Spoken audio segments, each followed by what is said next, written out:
So while impossible, improbable may be one of my favorite callbacks in the Shadow and Bone universe, it is admittedly not really the mantra I wanted floating around the writer's room. And while I can't prove that's the case for Shadow and Bone Season 2, especially considering there was an opportunity where they set up the impossible, improbable later in the season after first introducing it and didn't take the opportunity, it still feels like this season was really living in that realm. Going in, I knew this was going to be Siege and Storm and Ruin and Rising combined with the crows thrown in for good measure, but I didn't realize that we were going to also be throwing in a lot of the emotional beats of the Six of Crows duology while also setting up the King of Scars duology. So in some ways, I feel like I am getting tricked into a World War I narrative yet again. And this time I don't have around a decade of lead up to get me there. So I appreciate a lot of the narrative challenges that this series presents, especially in terms of putting the crows in season 1, which I think they did need to do because that is what was going to bring a lot of fans and a lot of audiences in, especially as it seems they're already kind of worried about renewal and getting another season and the wait between season 1 and season 2. And honestly, after season 2, I will be very interested to see the renewal and whether we get another season, which has clearly been set up. Because I think that they made a lot of narrative choices to people who are completely new to the world and spread the world out in a way that it almost made it a little too thin in terms of stakes and kind of keeping track of the politics and caring about what was going on. And I think they also made a lot of narrative choices that are going to be jarring for fans of this universe and of whatever respective series, because they made changes, absolutely. But I think what actually chafes more for me is this idea of, in some places where they have taken plot points from the book and relocated them or kind of maneuvered them to where they read with completely different intentions than they had at the book. So it's like this illusion of being faithful while telling a completely different story. And while I am very grateful that they're taking narrative risks, I don't know that all of them paid off. And I admittedly, when I started the season, wasn't sure I was going to have a whole lot to say about it. The first 4 episodes were kind of like, okay. I thought the pacing was a little bit slow. Actually, my biggest concern the first half of the season, and I really need you to tell me if this was all me, because if it was, I need to go to the doctor. I had so much trouble hearing this season. I had to put subtitles on. I'm not usually someone that puts subtitles on. Granted, I also don't watch lots and lots of TV, and about an episode or so in, I had to put private listening on and put my earbuds in with the subtitles as well to try and hear what was going on. And in a major apology to most of my sound design friends, it was one of those instances where you don't really notice the sound until it's bad. And that's kind of a lie, because I am always clued in to being emotionally manipulated by music and sound. And here it felt like that was some of what it was aiming for, and some of the muddling of the sound, this kind of low hum behind things, but it really started making me question my hearing. And I've been having trouble with my ears the last couple of weeks anyway, that I just kind of chalked up to grinding my jaw in my sleep. And I have a night guard, I'm doing all the things, but there's only so much that you can subconsciously control there. So I was getting very nervous about my hearing. So if you had trouble hearing this, please let me know, make me feel a little bit better. And if you thought that the sound was excellent and you didn't have any trouble hearing, please let me know, because then I need to look into getting my ears checked, because I had a lot of trouble. But in relation to this season and the focus of the season, I kind of want to talk about a lot of things. And the first is the kind of overarching theme of power and sacrifice that is at play here, and how I think it is a lot different than the book, especially in relation to Alina. And before I watched the season, because I was admittedly a few days behind, I saw a tweet from one of my favorite TikTokers in terms of her analysis, particularly in romance, and it said something about the girl bossification of Alina Starkov, and I was like, oh no. Well, maybe it's not, maybe not. And then it kind of was. And what I think that gets down to is this idea and this is going to be, there's going to be spoilers in this video, just fair warning, is this kind of trajectory in this season of Alina grasping power and seeking power out rather than being kind of forced to maneuver within these structures. And it's a little frustrating because I understand that adapting all of the different series within this universe means that there's going to be some compromises in terms of tone for all of them. The original Shadow and Bone series is a lot more internal, a little bit more reflective. It gets kind of a bad rap today in terms of it not being the series that people resonate with the most, but it was a lot different at the time, especially in a market that was starting to become saturated with chosen ones. Six of Crows, we obviously have that heist dynamic. It's a lot about the banter. A lot of development is moved through action and through dialogue. In the King of Scars duology, we are tricked into a World War I narrative, but we get Nikolai, even if he's slightly less quippy. And even in this series, in terms of the structure of Nikolai's character, I would argue that we saw a lot more peaks of the King of Scars duology Nikolai than the original Nikolai. He had a little bit of that swagger and that charm and that quippiness early in the season, but then the kind of mantle of power and the responsibility of all of that started to weigh him down, which of course it's going to, but we didn't get to spend a lot of time with that part of him before we moved into that, which was extra interesting because I thought the pacing of this season, especially at the beginning of the season, was actually pretty slow and it was a little all over the place. And I think part of that was that it wasn't really sure what it wanted to be this season. It was all about that kind of final showdown with the Darkling, and honestly more than I anticipated, kind of setting up what comes next. But from the outset, we had a much different shape to things, and not just from needing to weave the Crows in and keeping the Crows divorced of this kind of international politics and the bigger picture here, which we are clearly not going to be doing, is kind of changing their dynamic a lot, and their dynamic through this season has also changed, and the expectation of how that dynamic will play out if they go to the Ice Palace is going to be a lot different. So for those who were waiting for the Six of Crows plot lines, they've taken a lot of the emotional kind of beats and moved them up in a way that feels a little bit like fan service. And I assume they were wanting to give fans, especially some of these relationships, that they weren't sure if they were going to get the opportunity to fully draw out. But I think that it kind of misunderstands where a lot of people were really drawn to that material. I, of course, was really drawn to a lot of the emotional angst and the kind of shipping that went on in that book, but I had a friend who was completely uninterested in the romance of Six of Crows, and I feel like the version of Six of Crows that she enjoyed isn't going to exist. Additionally, in terms of Alinas Journey this season, and kind of getting back to that girl bossification idea, we're so kind of concerned, it seems like, with setting up this larger scale international kind of political thing, which, to be completely honest, I'm not interested in, especially because like we started to see other cultures in this season, but in a way that almost felt kind of reductive. It made it really evident that fantasy worlds are just kind of imagining our own world with magic on top of it. And I don't think that that offered anything to the storytelling here. And in terms of Alina's kind of arc in particular, her from the outset wanting to find the amplifiers was already a kind of red flag for me narratively in terms of what her journey was gonna look like. Because in the book, and granted it's been a couple of years since I've read them at this point, I haven't read them, or reread them I should say, since the series first dropped. So I was able to kind of go with a lot of the more subtle changes. It was as they kind of compounded that I was like, oh wait, because a lot of this season and this series in general really does ride on how charismatic these actors are. They're able to sell me a lot narratively that the script might not be fully supporting. But sadly, I would argue that Alina is kind of the thinnest character in the series. She is being treated as a figurehead and a symbol even within her own story here, and her story is supposed to be about the person behind the symbol and how she was kind of forced to be this symbol, but she never wanted this mantle of power. She dreams of an ordinary life, and an ordinary life with Mal, which we set up that dream so specifically in season 1. We spent so much time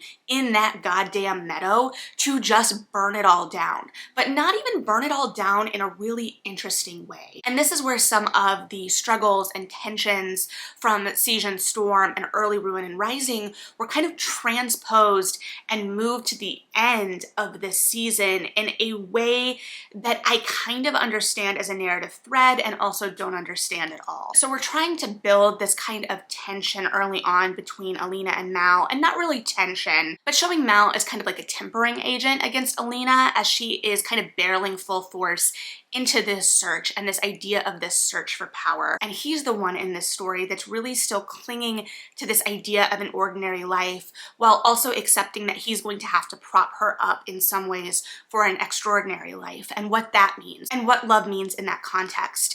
And this season is clearly interested in exploring that tension between love and power and how they serve each other, how they undermine each other, because we do get a lot of lines that specifically reference it. And we're setting the Darkling and Alina up as foils against each other. The Darkling is supposed to be in pursuit of this twisted power, even as he views power as a protection of some kind. And I think one of the ways the world building in this series is kind of failing is its lack of investigation of the kind of persecution of the Grisha and the real genocide of the Grisha in a lot of ways, because we're showing that fear and anger as warping and destructive, but also makes sense within the scope of the action.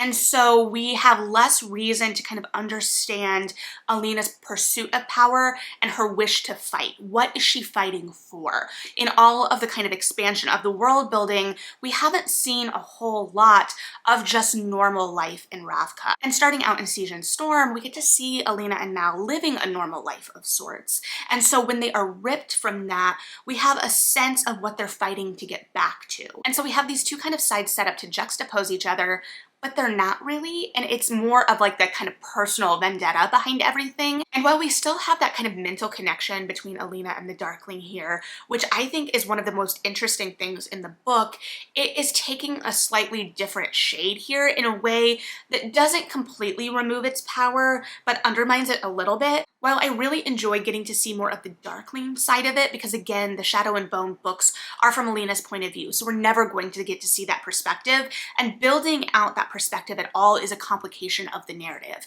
And so we see him kind of crumbling throughout this series and really grasping at that final moment and that final possibility of power. But it's almost kind of like the mirror of what we get in the book, because in the book we're seeing Alina really struggle with this connection and start to distrust her own mind in a way that is really interesting, because she's traveling down this path of power whether she wants to or not, and it has a cost. And the book has a very specific cost of that power regardless. And the show toys with that cost. We leave the reality of the Firebird intact, and giant spoiler here, the reality that Mal is the Firebird. And so then Alina has to make a choice between love and power. But in the book, it's a little bit clearer what that sacrifice is for. I think a lot of the narrative legwork here is that first kind of vision at the beginning of the season of her watching the Shadowfold expand and a village get wiped out, but it doesn't do enough, I think. I think that Alina becomes a figurehead in her own story rather than a complicated heroine, and a complicated heroine who in the books is fighting to get back to normal. And to expand on that girl bossification idea just a little bit more, the changes made to the end of the season almost read as a kind of bad faith argument about feminism, in which people say that feminism argues that you can't be a stay-at-home mom. No, it's all about having the choice. And in the book, Alina's choice is for a quiet life. And I'm going to read the last line of Ruin and Rising here, which made me cry the first time I read this book, because it really encapsulates all of the sacrifice and what all of the sacrifice was for. And it says, "They had an ordinary life full of ordinary things, if love can ever be called that." And in the book too, we see a cost to that final act of power. In the book, Alina no longer has her powers at the end. She has made the ultimate sacrifice and is now able to go live her happily ever after of sorts, which sounds reductive but isn't. And I do enjoy the lines in the series that kind of reference the strength of fighting for your happily ever after or seeking it out, while it strips Alina of that dream and kind of changes her dream completely so that she is a new person and a different person. And while there has been a lot of conversation around the original trilogy, and it doesn't resonate for modern audiences as well as it did when it first came out, especially when admittedly contrasted against the strength of the Six of Crows duology, it also, I feel, kind of misunderstands the strength of that trilogy, and in trying to be less generic, it becomes even more cliche in how it positions Alina into power at the end. And if her final showdown with the Darkling in episode 7 didn't read as the end of Buffy season 2 to you, I don't know what to say. Maybe you haven't seen the season 2 finale of Buffy, but it's very much that moment where Buffy is cornered. Angelus is asking her what she even has left. She has nothing left, and she boops him in the face with the sword and says, "Me," which I think has been kind of a reoccurring moment, or it's an easy moment to kind of see reflected on a lot of these powerful moments, because I think it looms so large in the lexicon in terms of claiming that power. But I would argue that while we have seen Alina claim power in terms of the amplifiers, we haven't really seen her claim power in the way that is interesting yet. Power over her own narrative, what she wants, etc. Or maybe it's changed so much that it's harder to recognize. I think that one of the things I found most interesting in the books that we didn't see in the show was kind of this using of her image to kind of manipulate, particularly in the cult that the apparat builds up in her. I do not think we are not going to see that. I think that if we get a season 3 that has been set up, we see the apparat slip back in at the very end of the season, and he is clearly, like, the wheels are turning in terms of how he is going to grasp power. Alina burns the Darkling's body, saying she doesn't want a cult to build up around him, which we know in the books it does. So either we are still going to see a cult build up around the Darkling, or we're going to see a stronger cult build up around Alina, particularly maybe from the apparat kind of maneuvering, or we're going to see both cults and the kind of warring of those cults, and so making that kind of battle between that lightness and darkness kind of move from the personal personification of that battle to the more symbolic. I admittedly had a lot of trouble with the cult around the Darkling in the books because I was reading those books in a post-2016 American political landscape, which also kind of goes into another big change. Well, not a big change. We didn't see a lot of Matthias this season, and I wasn't bummed about that. Matthias is kind of one of the more complicated pieces for me. I'm going to swing back to the women of the Grishaverse here in a second, but when I first read Six of Crows, it was when it first came out, and I admittedly was, shipping with the rest of them, and there were very clear, ships built up in that book. It was clean, it was tidy, admittedly. So by nature of emotional manipulation, I wanted Nina and Matthias's happily ever after. Rereading the duology when I did in 2021, it was much harder and made it much clearer to me that the ending to that story was kind of the happiest ending for them, because Matthias is a religious zealot who has perpetuated, or at the very least condoned, genocide. And as a character, he's probably one of the most complex explorations in the whole universe, because it really asks us kind of questions about rehabilitation in a lot of ways. And I want there to be avenues for change for people. I want people to be able to see the light and to see the harm that they have caused and to make it right in whatever way they can. But where is the line in who deserves happily ever after? It's a really tough question. And right now we're still seeing a very flat Matthias. The characterization for him this season wasn't great. I did not give any cares about what was going on with him in Hellgate. I'm not gonna lie to you. But I will be interested to see what that character continues to do. I think he was kind of buffering this season, so we'll see. And we've clearly set up his escape from Hellgate just by kind of teasing the upcoming Ice Court job in and of itself, even if we've already done a lot of the Pekka Rollins bits. However, we're also setting him up to still kind of have that kingpin power and to still be an antagonist. So it's hard to kind of know where exactly we're gonna go with that, whether we're gonna set up a lot more of the politics of Ketterdam, bring in Wyland's history as kind of like this last remaining secret, because we have fast forwarded on the Jesper and Wyland stuff so much and kind of changed their backstory a lot and accelerated their love story in a lot of ways. And I'm not mad about seeing it, obviously. However, I think that it was rushed a little bit, and I think the actors did a great job, but I would have liked to see that draw out just a little bit more. I think if we kind of play with that dynamic in a season 3, if we get a season 3, there can still be some tensions there, and they're clearly still getting to know each other and discover each other. So I think that there are still opportunities to play with that while having given us a little tinge of happy or a little peek at happy, which we really needed, because a lot of the other happy for characters was really undermined in a way that felt like we just had to be kind of dark and suffering. I don't know. To kind of stay with the crows for a second, I've seen a lot of buzz online about the show kind of repeatedly kind of dismissing Inej's trauma in favor of supporting Kaz's. Now, Kaz in this season especially was and continues to be a standout. Kaz is one of Bardugo's strongest characters, and Freddie is doing an amazing job with this character. But this season we are obviously, or maybe not obviously, we focused very much in on Kaz's history with touch and what that barrier for touch is for him. However, it a little bit in its maneuvering sets Inej up as a prize of sorts, and I think it does this a little bit in its kind of relationship to the menagerie. We talk about the menagerie, we mention the menagerie, we know what the menagerie is, and yet we still seem completely divorced in some ways from the reality of the menagerie and from the reality of what Inej would have faced there. And while I understand talking around that a little bit more in a young adult series, we are already going so dark here, we need to face it, and we need to look at what Inej is facing as well. Do I want to see traumatic flashbacks? Absolutely not.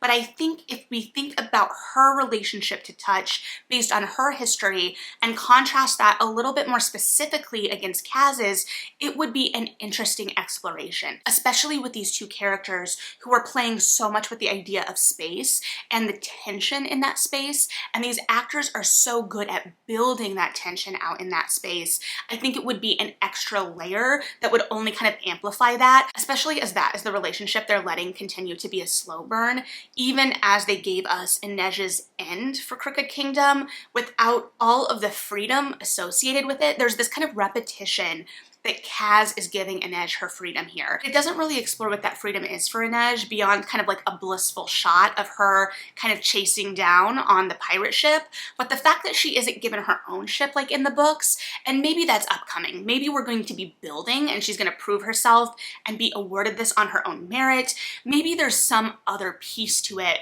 that we're just not seeing the payoff of yet, but I think that her having that autonomy and freedom is important, while also still respecting that a lot of her power is much quieter. It is in her stealth. It is in her ability to kind of control a situation by completely removing herself. So I think that there's a much different dynamic that we're playing with there, but I think that there are still opportunities to further that. And to continue this wronged women section, I'm gonna yell about Genya for a second, because we know that she goes through a lot of trauma. She goes through a lot of trauma in the books. It is there. It's hard to kind of maneuver because it is just so much pain after pain after pain, and it feels gratuitous at a certain point. But we get to see her claim that pain and anger and channel it. In the book, she has a line that says, "I'm not ruined, I am ruination." And here we kind of keep her ruined. And it's such a disservice to that character. What they do, the little blip of happiness they give her and David, something that we earn over so much time in the books, and the way they rip that away is just freaking cruel and unusual. I've heard speculation online that maybe there is more going on with David. We don't have a body. I am still emotionally recovering from David in Rule of Wolves, so I'm not sure where I think that's gonna go, but I think it was just mean. And then we're setting up, we have at the end of the season, we have this triumvirate that they're setting up, that they claim themselves with Alina, Zoya, and Genya. And at the time, they are all kind of emotionally unencumbered, unpartnered, really, for whatever reason. It feels like this statement that says in some ways, whether it intends to or not, that love is a weakness. And it says this as well because it takes kind of Alina's dream life in the books, that's kind of living happily ever after, growing old with Mal, that dream of the ordinary life, and it gives us to this new saint that we see, and it gives us this tinge of sadness and inevitability of growing old with a partner. And we see the Darkling teasing this, but we know that he always has an agenda and that he has been corrupted totally by power, that his idea of love is so warped. And he still has an idea of love. He still believes in something there, but it is so tainted. And so whether intentionally or not, we are still setting up this idea that love and power are at odds with one another. And so I don't know if this was an intentional choice in terms of taking this happiness away from Genya, needing her to still be fighting for something in terms of that pain, but it's just cruel. She's finding her own power, and a lot of it for her is this kind of rebirth, kind of going back to this idea of the firebird and the phoenix, and that she has found so much of her power in her beauty, that has been her only source of power for so long, and it's how she sees herself because it's how everyone has seen her. And so we're watching her kind of discover a new way to be seen and a new kind of power. And we don't really give her the time to discover this or explore this in its fullness, but the start of that is from David. It's from her being able to see herself through David's eyes. And there is such beauty in that. And to take that away, especially as we are kind of like hinting at these love stories, but there seems to be this idea that we need to be a little bit sadder here. We need to complicate things. We need to take that happily ever after away. Because even though we are talking about the power of fighting for love, we don't really support it with the text, because there is power in the sacrifice too. And I think it's playing with this idea of Mal being reborn of that sacrifice. We have a little Dread Pirate Roberts moment, which I admittedly saw set up early in the season. I can't remember what line or conversation exactly made me think about it, but it was something about like the freedom. I think Mal was talking about the freedom of Sturmhond. And I was like, no, it can't be a Dread Pirate Roberts setup because we know where he ends, except I was wrong. So I guess at least they set it up narratively, kind of. And I kind of understand that complication in terms of being narratively interesting. This idea that Mal's whole life has been leading him to Alina, and what exactly has been that driving force? What exactly has been pointing him to her? And so I think from his side of the story, it's this idea of the power of love and the power of claiming the story for yourself. So I wonder if we're going to kind of keep Alina in play through this kind of King of Scars duology plotline, get us through World War I, and then claim the happily ever after at the end. In that case, we're just kind of elongating the storyline, and we're kind of keeping all of the characters in play. I do think that there was something really interesting in King of Scars and Rule of Wolves in terms of watching them have to step back in to this world in whatever way and kind of still choosing how involved they are. But I guess I can see in kind of building this show narratively, you're investing so much in this character, you built this franchise kind of around this character, even if again, I don't know that she has been built out as the most interesting character. And I get it, Bardugo's secondary characters are so engaging and scene stealing, but I just don't know. That image of her at the end of the season in that crown was so striking. It was great. It was a great outfit, but it just didn't feel right. Also, in all of her outfits, I admit my eyesight isn't great.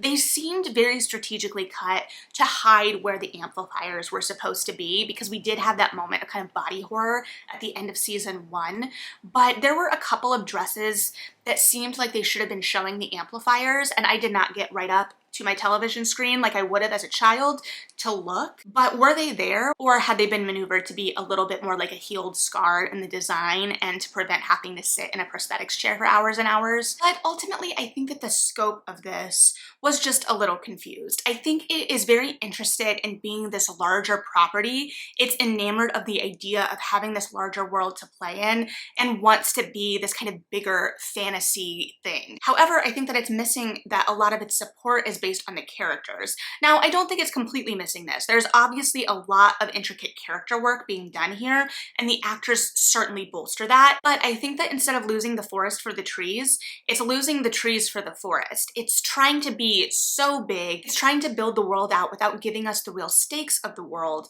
And the stakes of the world are human and personal. And part of it might just be that the world being built, especially in terms of Ravka, feels not 100% like what I imagined in my head. And granted, what I imagined in my head was very amorphous, but this feels a little bit just like to the left of reality, right? In the same way that the magic of this world is just to the left of reality, which I do like that there's this kind of tension between technology and magic, which I think is further explored more successfully here. Even if I think, and granted, I am no military expert, I am no military scholar, I don't even read war books, I resent the World War I plot lines, but taking a flying ship into battle, one, they're gonna see you. Two, how did you not expect the magic fireballs? I just don't understand what we thought was gonna happen there. Like, sure, they were ambushed, but like if you're coming against people with magic, and I think some of this may be the pacing too. I've mentioned the pacing before, and I don't think it's totally bad. I think that it builds out these elaborate worlds, and I think it wants to give the characters room to breathe and play. However, I think that at the beginning, it removes a little bit of the urgency because we don't know what we're building toward. And I think to a large extent it is this, we don't know what we're building toward. We're just a little cluttered and convoluted, and then a lot of the personal stakes feel a little bit more like lip service than actual stakes. I think where Mal and Alina were the strongest this season was when she couldn't find him after the attack, and kind of facing the reality that their moments may be pulling them in different directions, and what that means, and how they've relied on each other for so long. And I think there is something really interesting in them needing to grow without each other, that they are a security blanket of sorts. So as frustrated with where we ended as I am, I also admittedly see the narrative possibilities. And I think, like I've said before, that that is one of the real challenges of adapting something like this, trying and having to tell a new story in a new medium, meeting new audiences while satisfying the existing audience. And what do narrative risks look like here? Because while I don't always agree with those narrative risks, it's hard to deny that they've been taken. I just think that we almost have too much going on by kind of cramming everything in together. In the books, we had time for this world to kind of grow out as the story needed it to grow out. So we were introduced to new places, concepts, magic versus science kind of explorations, all of this organically and as it served the story. And here we seem to be trying to get the story to fit those ideas rather than the other way around. And part of that is because we have such conflicting stories kind of vying for center stage. And I think what is going to take stage next is Nikolai. We saw the setup of King of Scars. While I found it kind of interesting, especially toward the middle of the season, I kept kind of waiting for that attack and that change in Nikolai. And instead we didn't get it to the very end of the season, which I think makes sense because we know where Nikolai's story goes. In the books, it makes sense because we were kind of figuring it out as we went, and that was kind of just a lasting repercussion. And so we're kind of taking out that initial struggle because at the end of the series in the books, we thought we were fixed, right? We thought the monster was gone, and his series is like, nope, we were wrong. So we're taking that and moving it, which is much more interesting. However, his dynamic with Zoya in the books is what really I was interested in. I'm not gonna lie. I'm still a shipper at heart, no matter what I say. Don't let me lie to you. And so I'm not really sure what we're setting up here, even as we do have that kind of throwaway moment from Nina to Zoya, where she says something along the lines of, someday someone's gonna sweep you off your feet so hard you're not gonna know what hit you. And we see Zoya kind of clinging to this idea of Ravka, and Ravka is what she loves and what she'll fight for. And like, you're both right. Congratulations. Like, the Nikolai-Zoya dynamic is kind of like the Angel-Cordelia dynamic for me in this series. You've got like the kind of former mean girl with the kind of tortured hero, although Nikolai is admittedly a lot more quippy than Angel ever was. And you've got this relationship that starts as kind of like a what? That quickly becomes a fan favorite and something I was more invested in than maybe a lot of the other relationships. But I think you have this opportunity for these two characters that don't really make sense together to really unite under this common purpose and then really kind of buffer each other's edges down and kind of complement the other in a really interesting way. So I'm very interested to see how we're going to pursue that storyline, and also whether we're going to get Nikolai some waistcoats that fit within his prince persona, because there was a clear costuming decision there, but I couldn't track what it was. Then again, I don't know fashion history from this period, and even though it's not supposed to be a period, it's clearly a period or period adjacent, so who knows there. So yeah, this has admittedly been a little bit more of a broad strokes exploration, but to be fair, this season felt a little bit more of a broad strokes exploration as well. I still enjoyed myself, but we took these themes of kind of what I was getting from the themes of this season were what intolerance can breed, and that idea of the kind of struggle between power and love, and how they help each other, and how they can also corrupt each other at the same time. So there definitely were some explorations, even if they got a little lost at times. So I will be very, very interested and want to hear what you guys think of this. I'm very interested in how this reads if you've never read the books. I'm very interested in, if you have read the books, what you're thinking. Do you think that this catches the spirit of the thing? Do you think it's like this weird mashup amalgamation of the spirit of all of the things? And how do you think that changes the story? Do you think the story has been changed by moving some of these pieces around that are technically true, but kind of, in my opinion, do change the shape of what we're saying? Now, granted, we have set up a lot narratively for a season 3, and I think that they have a larger arc of the story they're willing to tell, but if we stop now, have we told a complete story? Especially because episode 8 is so focused on this after. I felt like the Darkling and the showdown with the Darkling was supposed to be the big moment, and then we just kept going. It felt a little weird, I'm not gonna lie. So I'll be interested to hear what everyone thinks here, whether you had a good time, what you thought the standout performances were, and how you think the storytelling worked, whether you thought it was ultimately successful, whether you thought it ultimately struggled, and everything in between. But thanks for hanging out and listening to my kind of scattered thoughts on this. Appreciate it as always. Like and subscribe if you feel like it. Read something good, and yeah, bye.